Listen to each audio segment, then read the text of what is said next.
and he's a mixed bag of tricks. I don't think that's why I'm saying that, but he's always captivating and instructive at the same time somehow. He's bound to have something new and something we haven't seen before. Mr. David Amery. Yeah!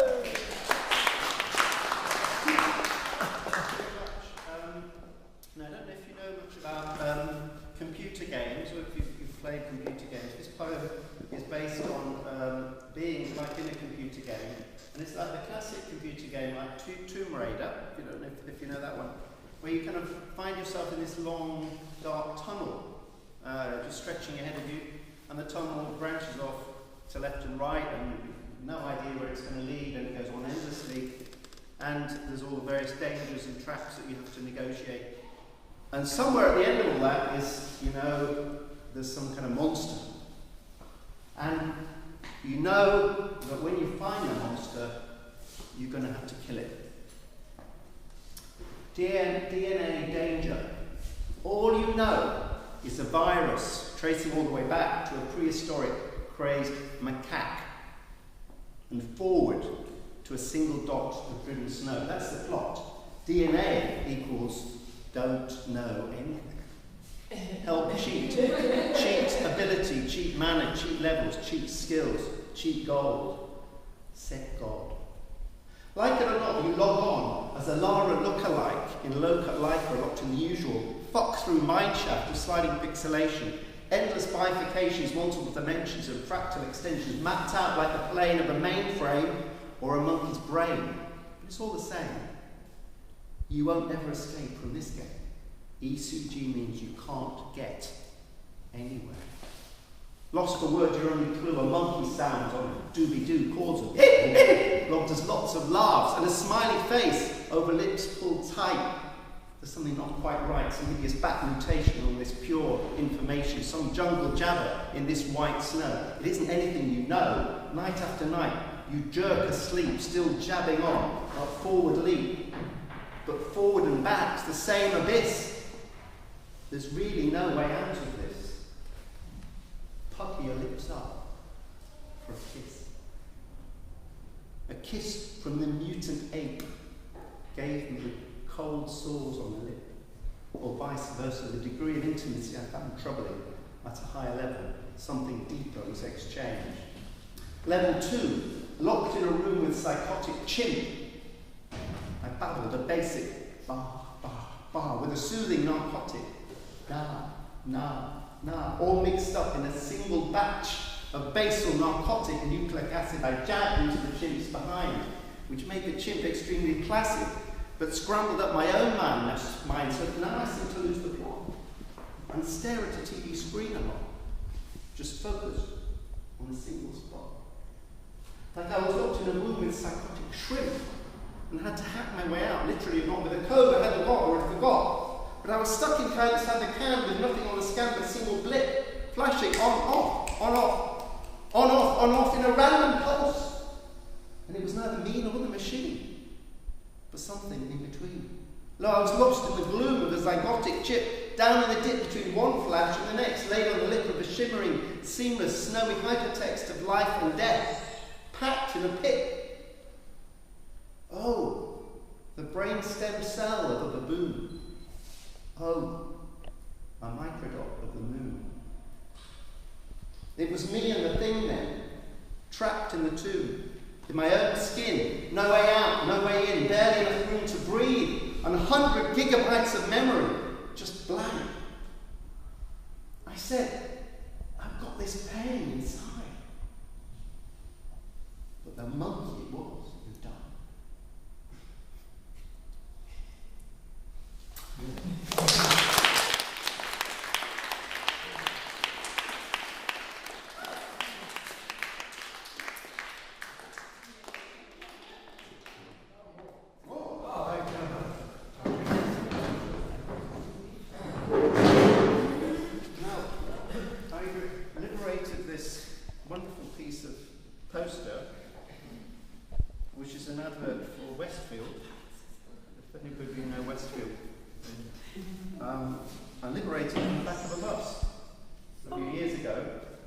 because I had an instinctive feeling that it would come in useful. But I didn't know what it was going to be useful for. Obviously, underneath, I don't know if you can see it underneath the artwork, there is a poster for Westfield, which is from the back of a bus.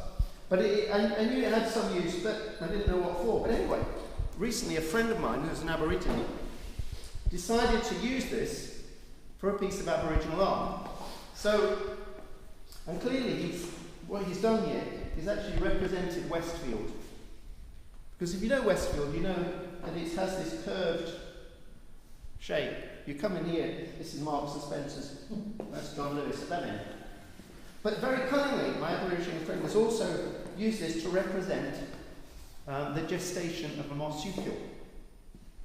Because I don't know if you know that marsupials have a very interesting gestation.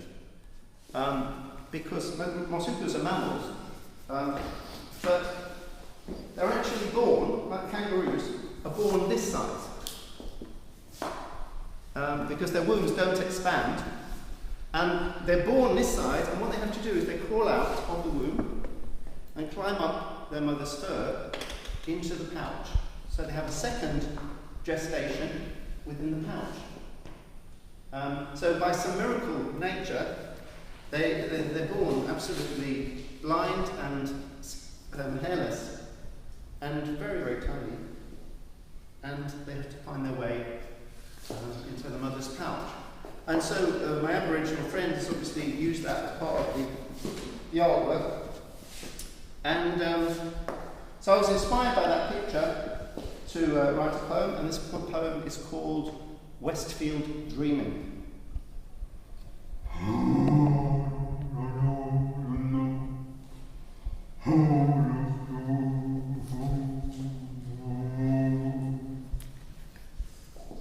Insinuating myself by a selfie and a personalised app into the high-definition, full-colour 3D realisation of a wombat's womb, on the sacred site of a wild, whelping wallaby, by the impregnation of its interior layout, the insemination of its multi-level concourse, and the ejaculation of its exact location, just by Stratford Station.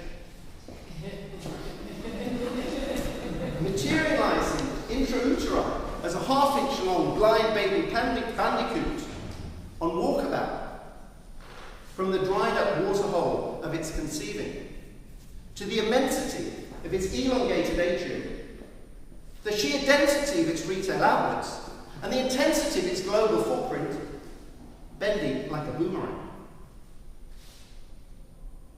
Mapping my moves on Google Glass as an ideal consumer in a virtual marketplace with the absolute autonomy of a dingo in a ditch or a possum in its pouch, with a pure geometry in its purchasing actions, the trigonometry in its silicon transactions, and the absolute astronomy in its frictionless interactions of a bullfrog in a billabong.